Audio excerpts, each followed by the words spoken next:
Hai guys, balik lagi di Rumpi-Rumpi Podcast. Guys, balik lagi di podcast Rumpi-Rumpi. Hari ini kita tidak membahas tentang kehidupan mahasiswa, tapi kita membahas tentang kisah horor. Baik, dan bintang tamu kita saat ini yaitu adalah yang pertama. Halo, Adisti. Dan bintang tamu kita yang kedua. Hai, Juwita.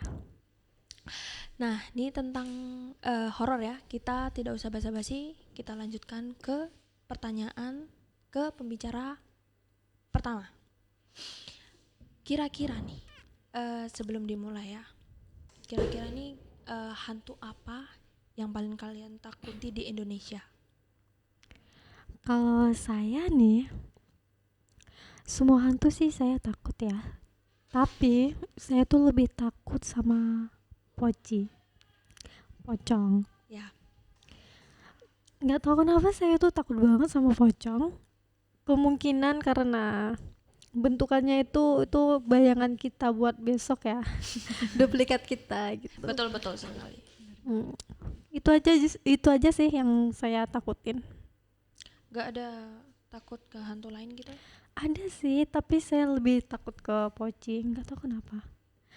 Wah, Ya, silakan lanjut. mungkin pas saat tidur juga kan saya tuh kayak takut ngebayang-bayang gitu kan. Kan saya suka tidur tuh sama bantal guling ya, Ya. meluk bantal guling. Jadi itu saya tuh ngebayangin ini bakalan berubah jadi pocong nggak ya? Saya takut banget.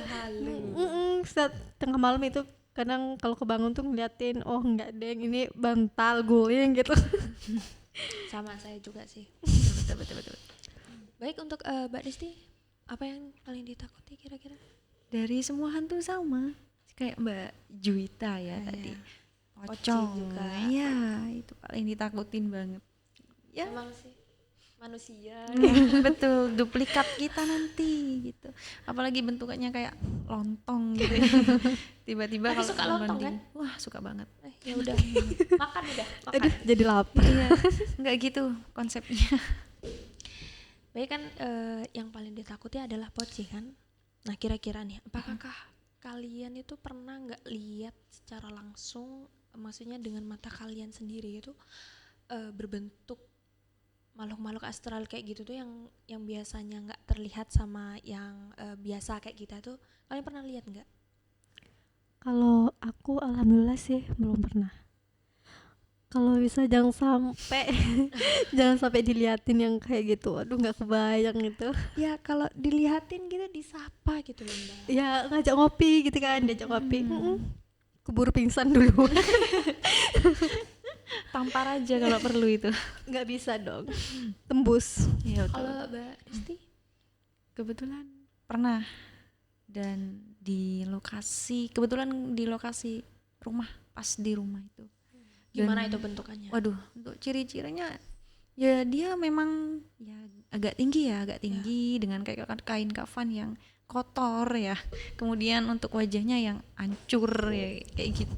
Ciri awalnya itu. Selain selain pocong nggak pernah lihat gitu tuyul atau genderuwo gitu tuh? Kuntilanak. Oh, pernah juga. Ya, banyak sebenarnya. Tuyul? Tuyul juga ada, pernah. Waduh, Pernah. lebih. Kisahnya lebih banyak sepertinya ini. Memang kisah. Wah, sangat menakutkan sekali ya kalau kayak dilihat kayak gitu tuh, apalagi makhluk-makhluk yang dimana di luar bayangan kita. Baik, kita rehat sejenak. Mari kita dengarkan iklan dulu dari Shopee COD Bayar langsung di tempat. tanpa tabungan, tanpa rekening. Pakai Shopee COD. Shopee COD Pasti dapat gratis ongkir. Shopee COD Pasti dijamin aman. pakai Shopee COD. Baik, kita lanjutkan ya guys ya. Kita tadi membahas tentang poci yang paling kalian takuti ya. terus kalian kayak pernah langsung lihat dengan mata kalian sendiri. Nah ini saya ingin ingin tahu cerita kisah mistis kalian ini. Yang pertama dari Mbak Juwita dulu, aku pengen tahu nih. Kalau saya nih, Tapi Mbak Juwita belum ya? Belum dilihat gitu tuh? iya belum pernah. Di sini saya ingin menceritakan kejadian horor Iya. yang dialami oleh Pak D saya. Oh, oke. Kayaknya asik nih. Iya, kejadian ini nih tuh udah lama banget waktu Pak D saya masih bujang-bujangnya, dia masih remajanya. Waktu itu dia pergi mancing di suatu sungai besar, itu di dalam hutan-hutan. Nah, dia tuh dalam keadaan sendirian. Pergilah dia. Nah, jadi sambil menunggu umpannya itu dilahap oleh ikan, dia duduk-duduk santai tuh kan. Iya. Nah, nggak lama kemudian terdengarlah suara langkah kaki. Ini aku udah bapak udah merinding ya. Ini ya yang menakutkan ya. Iya. Lanjut. Jadi Pak Denny mencari-cari gitu, lihat dari arah di mana aja, dari sudut arah mana aja gitu diliatin. Akhirnya Pak D tuh ngeliat ke arah belakang. Kaget Pak D, ternyata ada seorang perempuan cantik banget, katanya cantik. Kupikir buruk rupa gitu. Biasanya kan hantu yang gitu kan. Itu Ini hantu atau manusia? ini nggak Oke, tahu lanjut, nih, lanjut ya. cerita dulu ya. Ini cantik banget dan menuju ke arahnya Pak D. Ya. Nah, bentar, ini belum saya kasih tahu ya. Ini kejadiannya tuh seperti kejadian pada zaman dulu gitu, kayak zaman-zaman masyarakat dulu tuh. Nah, itu kan. Oke, lanjut terus menuju ke arah Pak D. Akhirnya Pak D samperin juga. Seorang perempuan ini ngajakin Pak D, nggak tahu kemana. Terus tiba-tiba datang sebuah kereta kencana. Wah, Langsung ya ternyata. Ya, iya lanjut. Pak D ini kaget. Ini mimpi atau gimana? Kok ada seorang perempuan cantik nggak tahu datangnya dari mana sama sebuah kereta kencana ini. Akhirnya diajaklah Pak D pergi ke suatu tempat seperti istana gitu, katanya mewah banget, megah gitu. Udah sampai di sana kan itu udah lama banget ya, jadinya orang tuanya Pak D nih mencari-cari Pak D. Udah jamnya tuh udah menuju ke arah sore, Ya. tapi Pak D ini belum pulang. Oh, berarti belum pulang Zahra. Iya, dari pagi itu kan belum pulang. Biasanya dia siang itu udah pulang kan, zuhur itu, tapi ini belum pulang. Waduh. Akhirnya orang tuanya Pak D ini minta bantuan ke warga untuk mencari Pak D. Dicari tuh di sekeliling rumah sama di tempat Pak D ini mancing. Ya. Udah dicari, itu udah mulai malam, nggak ketemu juga. Akhirnya memutuskan untuk mencari besok hari gitu kan. Sampai berapa hari, ya udah berhari-hari tetap nggak ketemu. Pada hari keberapa gitu ada seseorang itu yang ngabarin ke orang tuanya Pak D bahwasanya Pak D ini ada di suatu tempat, yaitu masjid. Jaraknya tuh lumayan jauh gitu dari tempat mancing. Anggap aja diculik gitu ya. Iya, kayak diculik gitu. Berarti ya. lokasinya jauh banget ya dari tempat mancing ke Jauh masjid. banget katanya Wow. gitu. Dan Amazing. orang tuanya Pak D itu juga akhirnya bergegas menuju ke tempat itu kan. Apa namanya tuh, melihat apa benar itu anaknya gitu. Ternyata benar. Di situ Pak D itu sedang kayak berzikir, berdoa gitu. Dan dan akhirnya ditanyain sama ibunya. Tapi Pak D ini nggak mau jawab. Sepatah kata pun nggak mau jawab, diem aja. Ibunya nih jadinya heran, ini kenapa sama anaknya gitu kan. Dan akhirnya dibawa pulang lah. Udah sampai di rumah ditanyain lagi, tapi nggak mau ngomong, nggak mau jawab gitu. Mau ngomong sama sekali Sama atau sekali nggak mau. menceritakan Iya, sepatah kata pun nggak mau ngomong, kayak orang bisu gitu loh. Trauma. trauma kayak. kemungkinan ya. Bisa jadi. Karena lama itu kan. Lama banget.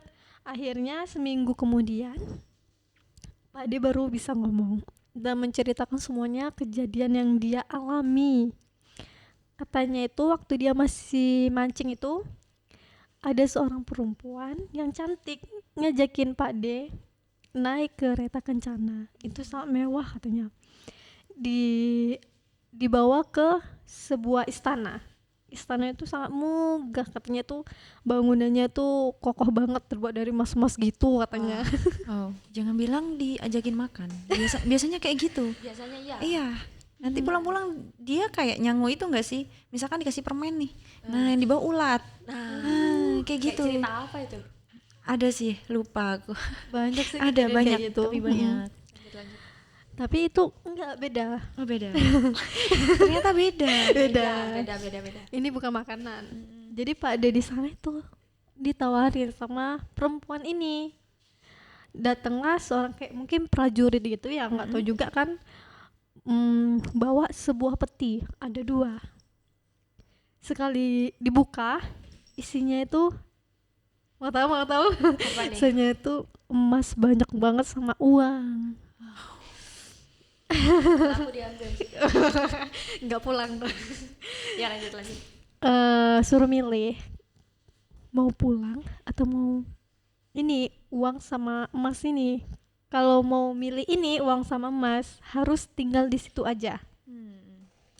Nanti di situ tuh kayak dikasih sesuatu gitu, maksudnya di situ tuh akan dijanjikan dia bakal dijadiin kayak raja gitu. Sebenarnya budak. Pasangannya perempuan ini. Sebenarnya budak ya. Iya benar. Apapun yang diinginkan itu bakalan dikasih gitu katanya. Tapi karena Pak Denny orangnya imannya kuat, selama di perjalanan dia sering berzikir, berdoa, akhirnya memutuskan untuk menolak itu semua. Dan akhirnya nggak tahu gimana, ya itu maksudnya udah ada di masjid gitu, dipulangkan gitu. Benar. Itu kira-kira siapa ya perempuan itu ya? Kurang tahu juga ya. Kok aku takutnya nih ya, kayak perempuan yang biasanya siapa? Nyi Roro Kidul ya. Iya bisa jadi tuh seperti itu. Tapi kok nyasar-nyasar ke tempat mancing? Nah itu Nah, kayak gitu. mungkin cari mangsa. Atau bisa jadi Wewe Gombel. Ya kita kan nggak tahu itu. Iya sih. Tapi masalahnya dia punya pakai Tapi- kereta kencana. Tapi gini dia kalau Wewe Gombel itu dia bawanya anak kecil. Iya betul. Iya. Iya Sedangkan betul betul. Pak D itu udah Remaja ya. Remaja. Wow. Ini merinding. Merinding ya, langsung bulu kudungnya naik semua ini kayaknya. dan untungnya juga imannya Pak D itu kuat. Kuat. Mm-mm. Alhamdulillah. Kuat Ini banget kalau- rajin kalau- sholat. Mungkin kalau saya udah gak pulang. Udah lenyap. Gak gitu juga. Baik, itu tadi cerita dari Mbak Juwita dan ini adalah cerita creepy dari Mbak Adisti. Kebetulan waktu itu sore ya jam 5 kalau nggak salah itu mau ambil wudhu nih, sholat asar ya seperti biasa. Udah ambil wudhu kok memang perasaan masih nggak apa-apa, happy gitu kebawaannya, cuma memang keadaannya surup-surup waktu itu. Nggak tahu kenapa, beda aja. Masuk, nah sudah sholat asar sekalian nih nunggu maghrib kan, maghrib. Nah satu keluarga udah ngumpul nih. Maghrib udah dikerjain, kemudian balik lagi isya makan, ya udah. Nah di situ belum ada apa-apa sebenarnya, cuma memang keadaan rumah aja ya kayaknya yang agak wow gitu ya, beda dari yang lain gitu. Nah pas menjelang tidur nih jam 9, setengah 10, kan saya tidurnya aku nih tidurnya sama adik. Kebetulan ada 2 kasur nih, aku di atas, yang adik di bawah. Adik kan kalau tidur ini nggak bisa nyala lampunya. Ya, Nah bilang, teteh minta tolong dong, apa kalau tidur dimatiin aja ya lampunya. Enggak, aku benar-benar nolak mentah-mentah di situ. Enggak mau gitu, karena memang nggak suka gelap. Habis itu dia mau nangis waktu itu, kayak yang daripada tengkar ya udahlah ngalah. Oke, ya udah matiin gitu. Akhirnya papa datangnya udah matiin aja edisi ya, dimatiin lah itu lampu. Udah tidur, kalau nggak salah itu kebangun jam 2 kalau nggak jam setengah 3 pas dini hari, bener-bener keluarnya hantu ya Iya. gitu. Iya ngeri banget memang. Aku ngadepnya ini tidur ke arah tembok. Nah ke tembok. Kemudian kok tiba-tiba badan aku balik sendiri. Dan mata itu tiba-tiba seger. Ngelihat itu tiba kayak gitu. Di depan pas di atasnya adik sih kebetulan. Dia berdiri di atasnya adik. Depan lemari. Berdiri. Iya, pocong. Nah dengan kain kafan yang kotor. Habis itu mukanya bener-bener hancur parah. Sebelah sisi, iya sisi mana gitu. Mulutnya masih inget sih. Dia tengkorak. Di sini darah. Kalian tahu itu kan mata ikan yang baru digoreng? Iya tahu. Nah kayak gitu matanya. Ah. Saya mencoba untuk tutup mata nih. Deg banget di situ. Apa itu? Karena saya penasaran. Akhirnya saya buka mata. Ternyata bener. Semakin dilihat semakin tinggi tuh. Itu pocong. Tanpa basa-basi ya, saya nggak mikirin adik saya di situ. Saya lempar guling itu. Guling. Lalu lari. Dan itu pun lari kayak ada yang megang. Berat banget. Kayak apa namanya, kalau orang tidur terus mimpi dikejar sesuatu itu terus kayak berat gitu. Iya, ditahan. Nah akhirnya larilah itu ke kamar tempatnya mama papa nih. Di tengah-tengah saya sampai pagi jam 5 nangis waktu itu. Saya cerita, ternyata mama nggak percaya. Kalau papa diam mungkin karena paham ya.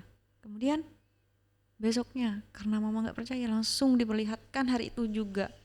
Dalam keadaan tidurnya itu ya lurus berbaring. Mau balik ternyata nggak bisa katanya. Tapi dia beda karakter ya. Kalau saya kan hancur, Ya. kotor ya. Kalau mama ini lebih ke bersih, putih. Wajahnya nggak hancur, matanya aja yang hitam.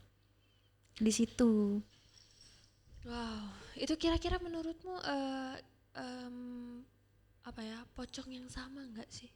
Sebenarnya nggak sama, ada 2 dan itu cerita udah menyebar ke satu perumahan. Oh emang. Iya, ada 2 memang. Sebelum nyebar ternyata ada anak kecil yang ngomong ke ibunya ini. Baru buka-bukaan setelah viral itu ceritanya saya itu. Kayak gitu. Mah ternyata mah di rumahnya Mbak Adisti tadi sore ada ini, pocong 2. Itu tetangga Iya, tetangga. bilang gitu. Anaknya itu bilang. Nah ibunya baru bilang ke mama saya gitu. Kayak gitu. Takut banget. Dan dari itu memang saya benar-benar trauma yang namanya tidur lampu dimatiin. Dari itu saya nggak pernah mau yang namanya lampu dimatiin. Sampai sekarang pun di kos-kosan selalu nyala, nggak pernah mati. Kayak gitu. Apa nih?